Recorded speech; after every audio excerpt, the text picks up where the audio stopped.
Hey everybody, welcome back to another episode of Rifles of the World. I'm Mike B, and today we're going to be looking at the German KAR98K.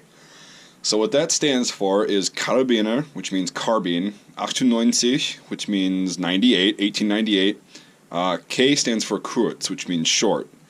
So that's what that whole thing means. When you see KAR98K, it's just an abbreviation for a bunch of long German words, of course.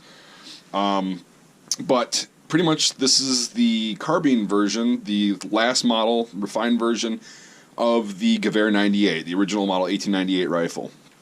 So in 1924, the Czechs came out with the VZ24, which is actually important to this, because most people say that that's when the Germans started recognizing that they didn't need the full-length Gewehr 98 in order to be as effective as like a shorter rifle at distance, because obviously warfare was closing in. We weren't firing at 2,000 meters anymore. It was usually within 1,000. So they adopted a kind of a policy to shorten a bunch of Gewehr 98s into a shorter carbine length rifle like this. And there's a lot of conversions that you can still see on the market. It still fires the same 8x57 Mauser cartridge, or 8mm Mauser 8x57 JS cartridge. This is the same thing they used in the First World War.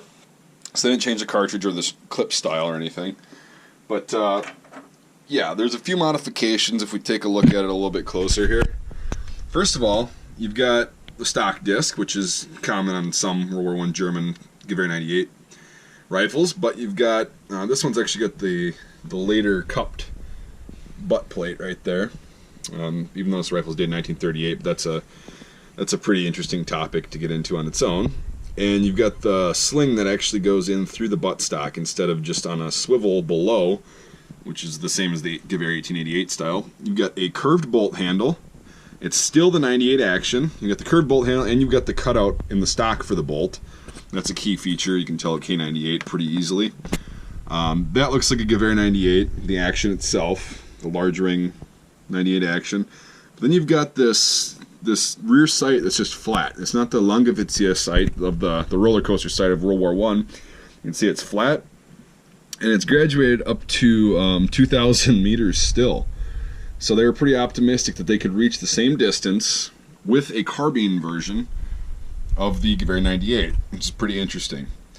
So they used these from officially 1936 until, of course, 1945, and these were, I think, used by some German units directly post-45, because it's what they had. These are still used by the Wacht Battalion, kind of like we use the 1903 or the M1 Garand. They use the K98. And these things were surplused out and sold to so many different countries after the Second World War. I know I'm gonna miss some countries. I know Israel was given or purchased a bunch of these.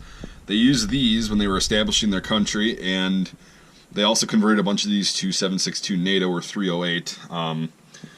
So you can find those versions, the Israeli ones. Iraq got some of these. Vietnam, North Vietnam was getting a bunch of these, probably from Eastern Germany. The communists probably said, oh, well, here's a bunch of weapons that we can send you.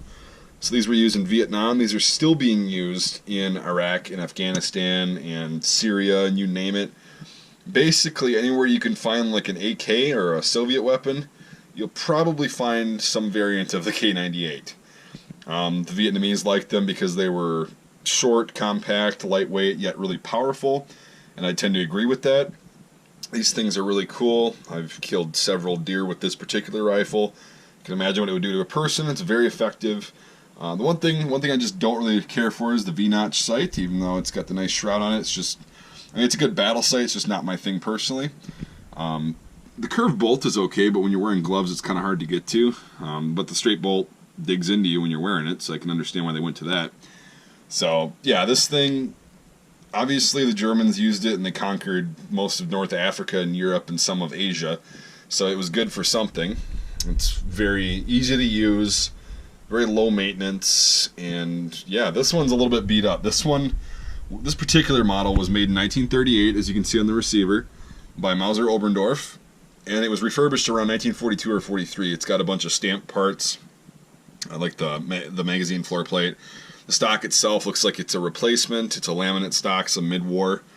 This particular rifle's got so much history to it, it's awesome, and it's my first K98, but it's not about me, this is about the actual rifle. So, besides Germany using these, all those other countries use them, and they're still being found today everywhere. The bayonets, which we should get to here shortly, are also found everywhere.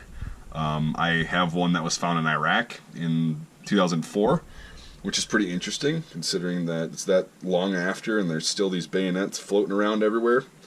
So now we'll get to the bayonet. I'll just show you the standard issue, the S8498, or Seitengewehr, which means bayonet.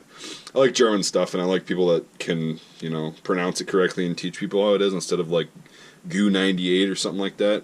Just, whoops. Alright, so for the bayonet, it's a standard, like, I think it's like a 10 or 11 inch blade, fairly short. Comes with this handy dandy little scabbard. I don't have the frog for it.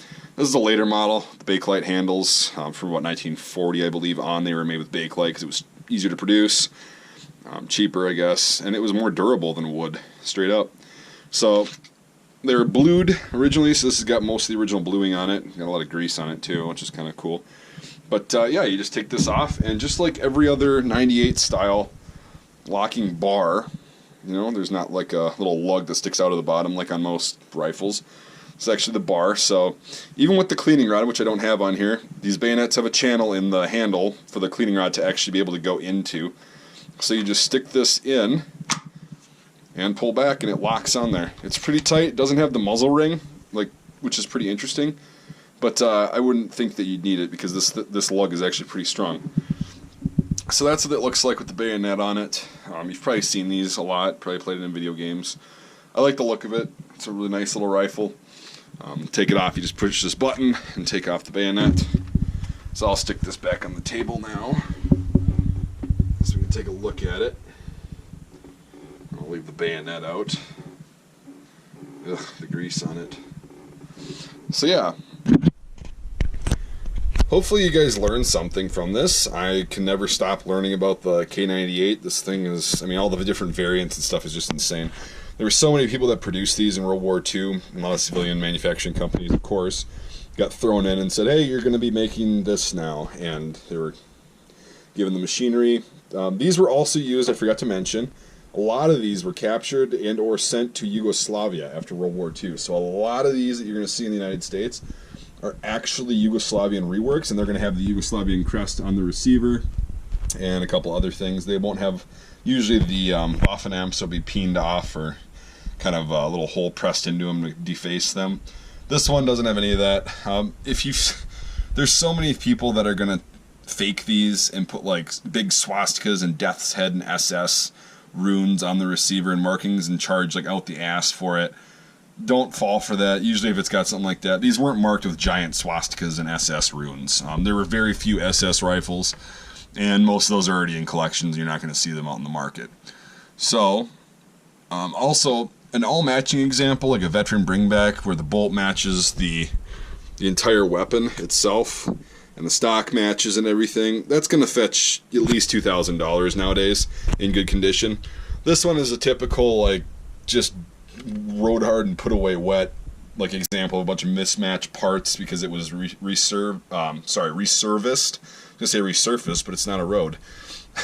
Anyway, so you're going to see them in varying conditions. This is like a pretty typical condition. It's got a lot of patina on it. It's, again, been used a lot. The trigger's really light on it, and still pretty cool though. So yeah, don't fall for any of the scams that are out there. I know there was a certain company, it starts with an M, that was polishing the bolts on these, and a lot of those were actually Yugo-captured K98s, and Russian-captured, but polishing the bolts and then making these like just immaculate, those are not really a collector value. Those are just more or less shooters that are way overpriced. So if you want a K98, this is what you're going to get, and that's kind of a little bit of a history on it. So yeah, if you like this video, go ahead and like the video like on YouTube, make it official. Hit the thumbs up button and subscribe to the channel for more awesome gun videos like this. Hopefully you learned something. This is a basic overview and not like a total in-depth like technical video. But yeah, if you also want to check out the other gun videos that I've done like this, check out the whole playlist, Rifles of the World, and hopefully you can learn something new about a gun that you've seen in a pawn shop or something like that. So also what I'd really consider doing, if I were you, is supporting me on Patreon, because for $1 a month, you get exclusive access to videos that I don't post on YouTube that are only available to my Patreon subscribers. You get access to the second half of my videos that I do post on YouTube, but require you to be a patron to see the second half, like shooting videos and stuff like that. And we have live streams where it's very interactive. You can ask questions and stuff. And then we do giveaways on the channel for military surplus gear and fun stuff. So yeah, I'd really recommend becoming a patron on there. If not, just like and subscribe to the YouTube channel. And yeah, check me out on Facebook, Mike B. Hopefully we'll see you there. So thanks everyone for watching, and we'll see you next time.